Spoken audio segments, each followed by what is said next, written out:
ახალი მინისტრთა კაბინეტი დამტკიცებულია. საკანონმდებლო ორგანომ მთავრობას ნდობა გამოუცხადა, თუმცა 99 ხმა, რომელიც გადამწყვეტი აღმოჩნდა, მხოლოდ საპარლამენტო უმრავლესობას ეკუთვნოდა.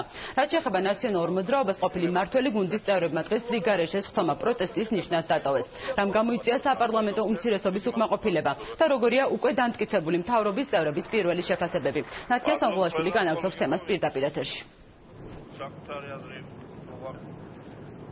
პრემიერ-მინისტრმა საპარლამენტო უმრავლესობას მადლობა გადაუხადა გამოცხადებული ნდობისთვის. ირაკლი ღარიბაშვილმა განმარტა, რომ ცვლილებები საჭირო იყო, რადგან მუშაობა გახდეს უფრო ეფექტური. საპარლამენტო უმცირესობას კი ირაკლი ღარიბაშვილმა უწოდა კიდევ ერთხელ არაკონსტრუქციული ოპოზიციას. ხდომის დასრულების შემდეგ მინისტრებმა კი საკუთარ პრიორიტეტებზე ისაუბრეს. ჩვენი მთავრობა, მთელი მინისტრთა კაბინეტი, თითოეული მინისტრი იქნება მოტივირებული განახლებული ენერგიით, რათა 20 საათიან რეჟიმში ვიმუშაოთ და ყველა ის ვალდებულება, რომელიც ვაკისრია, რომელიც ვიკისრეთ ევროკავშირთან გაფორმებული ხელშეკრულებით, თანახმად შევასრულოთ დროულად და ეფექტიანად. მთავარი мотивация მთავრობის განახლების სწორედ ეს იყო, რომ აგვიმაღლებინა ეფექტურობა ჩვენი მთავრობის და განახლებული ენერგიით იმ სამეცნიერო შევსულიყავით, სადაც ნაკლებად ეფექტურობა შეიმჩნეოდა. საქართველოს მთავრობამ ხელშესახებ მართლაც წარმატებებს მიაღწია მთავარი ერთ-ერთი ეროვნული ამოცანის შესრულებაში, როგორიც არის ჩვენი ქვეყნისთვის განათლებული, აღჭურვილი, მოვლილი არმიის ჩამოსაყალიბებლად. დიდი მადლობა პარლამენტს გამოცხადებული ნდობისთვის.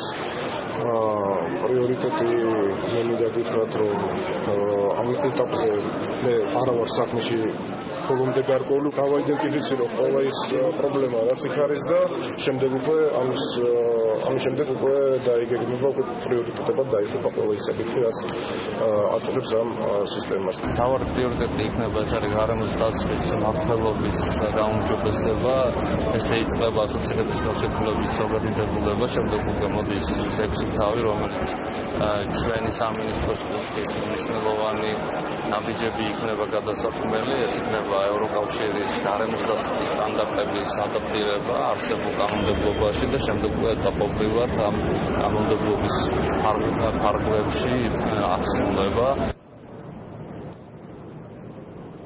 საპარლამენტო უმცირესობამ კენჭისყრაში მონაწილეობა არ მიიღო. ისინი აცხადებენ, რომ ფასადურ მთავრობას მხარს ვერ დაუჭერდნენ, ასევე პრემიერს მათ დაუწუნეს სამთავრობო პროგრამა და განაცხადეს, რომ ვერცერთ კითხვაზე ვერ მიიღეს პასუხი. საპარლამენტო უმრავლესობა კი აცხადებს, რომ ნაციონალურმა მოძრაობამ დაბალი პოლიტიკური კლასი აჩვენა. მთავრობის დამტკიცება საერთოდ ფარსი არის და დემოკრატიული პროცედურით გადაფარული რეალური საჭირო ქვეყანაში.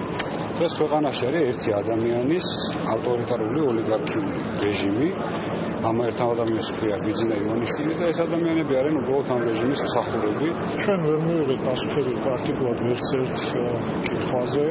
ყველა ფაქტებზე, რომელსაც ჩვენ მოსახელებით უმრავლესობა ფაქტობრივად გადაუცდა სტანდარტული პასუხი, მით უარესი ფაქტებისათვის. ჩვენ უნებრივია ვერ დაუჭერთ ხარს ხელისუფლებას, რომელსაც თავად სურს და ვერ ახერხებს ხელისუფლების სრულფასოვანს და არ მგონია ეს დებატები იყო.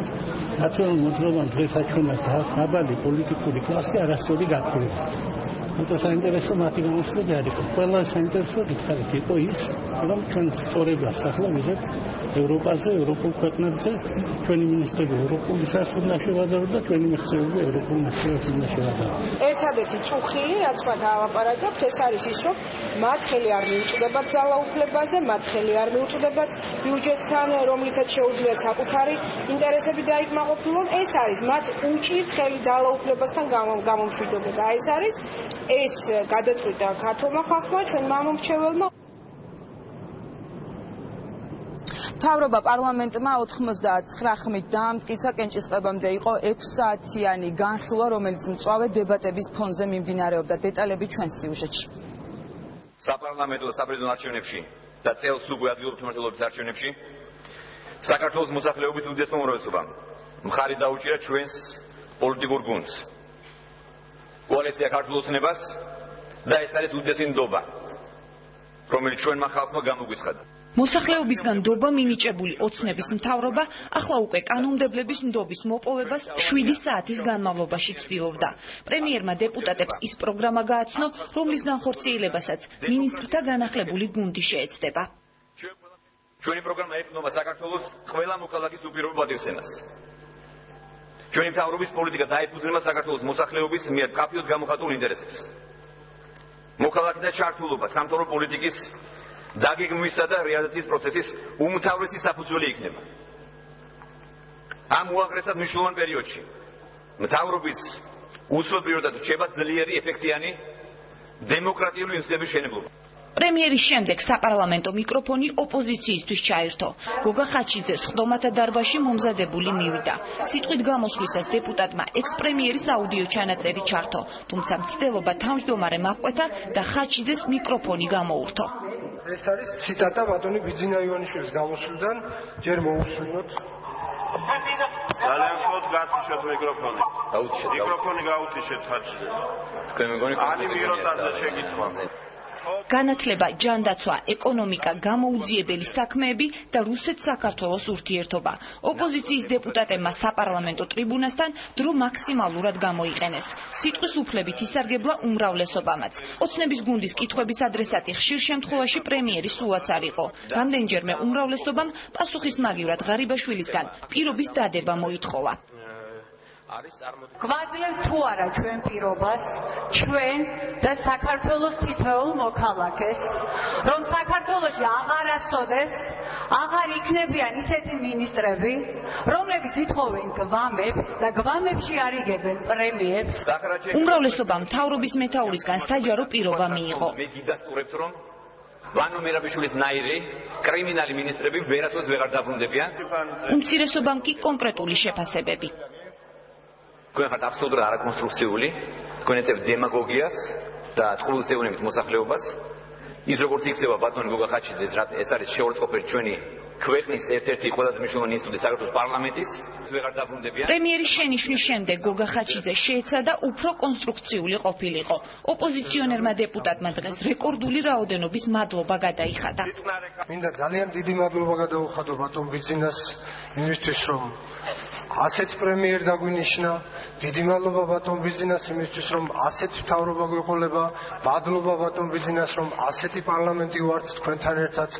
დიდი მადლობა ბატონ ბიძინას, რომ ქალბატონი ეკაბესელია მუზებზე მესაუბრება. მადლობა ბატონ ბიძინას, რომ ბატონმა ხადურმა 700 მილიონი სადაკარგა კაცმარცის და უკანზის და ხითხითებს. მადლობა ბატონ ბიძინას, რომ ქურდებს ვიღებთ და ვაცილებთ ქვეყნიდან. მადლობა ბატონ ბიძინას ყველაფრისთვის. დიდი მადლობა, რომ ზეამოდის საერთოდ. ბიძინა ივანიშვილის ფაქტორმა აქტუალობა არც სხვა დეპუტატების გამოსვლებში დაკარგა. ჭიორა თაქთაქიშვილმა მოქმედ პრემიერს ყოფილის მარიონეტი უწოდა. ის რაც მას აწუხებს, ეს არის რა სიტყვის ზვიგენთან მოსაუბრე ბიძინა ღარიბაშვილი მასთან მორიგი სატელეფონო კონსულტაციისას. სერგო რატიანმა კი ღარიბაშვილის სიტყვით გამოსვლა ყველაზე დაბალი ფულით შეაფასა. დაბრძანდით ორიანი. მაღალი შეფასება ნადირაშვილისგან არც შინაგან საქმეთა მინისტრს ერგო. ჩვენ ყავს მინისტრთა კაბინეტში მინისტრი, რომელსაც არც მეტი, არც ნაკლები თალიბანი ქონია ადამიანი და ეს სამწუხაროდ აღარ არის უკვე. უმრავლესობამ საპარლამენტო ტრიბუნა ნაციონალური მოძრაობის კრიტიკასაც დაუთმო. ეკა ბესელიამ უმცირესობას წარსული გაუხსენა და პოლიტიკური გემოვნება დაუწუნა. მათი პოლიტიკური გემოვნების მწვერვალი იყო ბატონი სააკაშვილი და მესმის ბატონი ხაჩიძის, რომლის თავარი მუზა დაიკარგა და დღეს ვეღარ უმღერებს ის მიშა მაგარიას. ოპონენტებისთვის ეპითეტები არც ნუკრი ქანთარიამ დაიშურა. დეპუტატებმა მათ ჯერ პოლიტიკური გვამები უწოდა, მოგვიანებით კი დიდხან სიცოცხლე უსურვა. საბოლოოდ ქანთარიამ ნაციონალური მოძრაობის წარმომადგენლებს სამუზეუმო ექსპონატობა უწინასწარმეტყველა. დიდხანს მინდა იცოცხლოთ, რომ იყოთ საჩვენებელი, როგორი ხალხი არ უნდა იყოს ხელისუფლებაში. უმრავლესობის დეპუტატმა პაატა ბარათაშვილმა კი კონკრეტულად ის გვარები ჩამოთვალა, ვისი დროც მისი აზრით უკვე წარსულს ჩაბარდა. წავიდა პრობიშისტების, პროუგულავასტების, პროჭია ფერაშვილების დრო. ვიდრე სასესიო დარბაზში მონიტორზე კანონმდებლების ხმებით გამოხატულ მხარდაჭერას დაითვლიდნენ. ტრიბუნასთან 15-ვე კომიტეტის თავმჯდომარე უმრავლესობიდან ღარიბაშვილის გუნდს ღია მხარდაჭერა აღუთქვა.